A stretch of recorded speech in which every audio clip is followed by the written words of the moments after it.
We're at the Minnesota History Center in the midst of this Greatest Generation exhibit, and we're talking about the things we learned from that generation and how to respond today because we live in a different world now, especially when it comes to communications, political communications and other communications. And Nate, what do you have to say about how citizens can get involved and how they deal with we call it an obligation in quote marks there. Right, well, I think it's all about the intention. It really does go to our technology. This is an exhibit that really does inform us.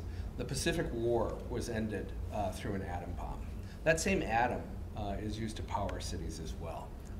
It's really the intention. Do you want to wipe a city off the map, or do you want to power a city? The same thing with our technology today. I tend to think throughout history we learn how to misuse our technology before we learn how to use it first.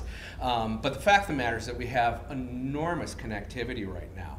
The bad side of that is that we find it very easy to find stories that we already agree with, which builds insularity and intolerance and prejudice and a lot of civic anger. But with different intention, we can use those tools for completely different reasons, in different outcomes. Citizenship is about getting beyond yourself, beyond your own individual identity, your institutional identity, and figuring out that your opportunity, not just your obligation, but your opportunity is to help build a world where everyone does better, because no one does better in a world that doesn't look like that. So it isn't the technology itself, it's the intention we put behind the technology. Yeah, the message is no longer it's no longer just this one unified message with a few people as the filters. It's all not controlled. That's the barriers have broken down. Everyone has a megaphone.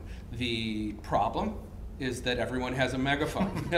The opportunity is that everyone has a megaphone and a receiver. Exactly. Well, and I think there's this myth out there that citizens aren't paying attention, don't care, aren't involved, and it's just not. I mean, you can't step outside of, you just ask anyone who shows up at this exhibit, walk up to anybody pretty much randomly, and I think most people on the inside are surprised by how much people care, how much they're paying attention.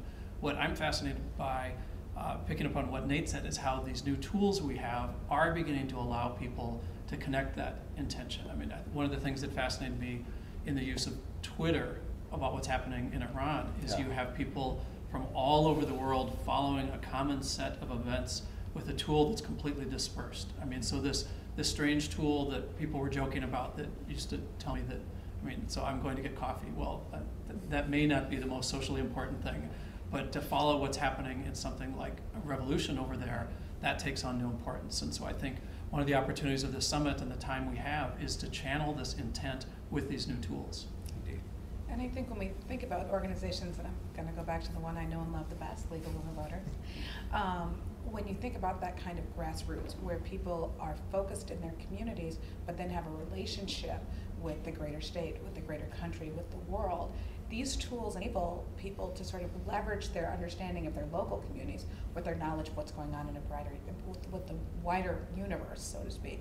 So I think it's incredibly important as we think about the tools and the technology. It's part of the movement that Sean was referring to, that tweeting, so to speak, really does give us a window into the existence of how other people operate, and how does that reflect back in our own personal communities, and how do then we want to take that to act.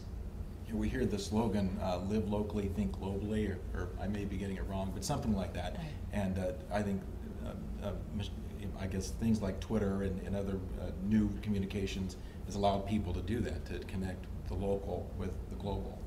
Yeah, and I think as Minnesotans, we have this incredible history of this as part of our state's civic culture.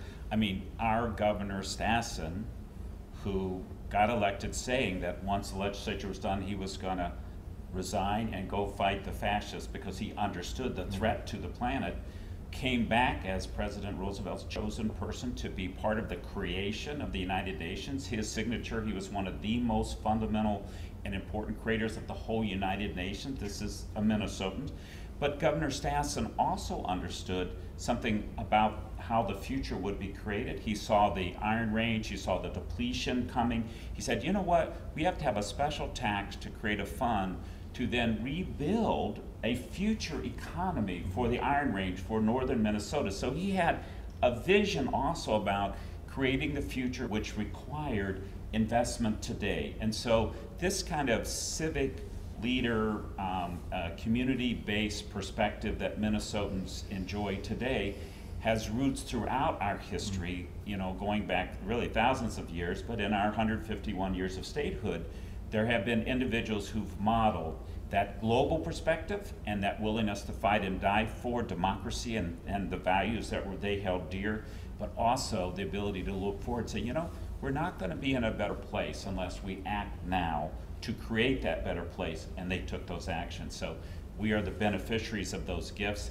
The question will be, how have we done of taking care of those gifts? How good of stewards have we been? And have we invested so that those who come behind us have the same opportunities that we have? I think Mark makes an interesting point. He talks, what you're really speaking to is the question of leadership in some way. And I think on the one hand, we have the cacophony of voices, who blogs, who tweets, whatever. On the other hand, we need to hear from our leaders. We need the inspiration of leaders. So we need we need both of them. Yes, Twitter takes on a kind of foolish presence when it says, I'm going to walk the dog, but when it's telling you about what's happening on the streets of Iran in an unfiltered way, it's doing something really important. So there we have the diversity of voices, sometimes the cacophony, but among all of that, we still can't, I think, downplay the role of leaders. And if you go through this exhibition, you do have the sense of leadership and what it means, whether it's Franklin Roosevelt or it's Barack Obama today, someone who can inspire and somehow take that cacophony and channel it into something that's positive for our communities and for our world.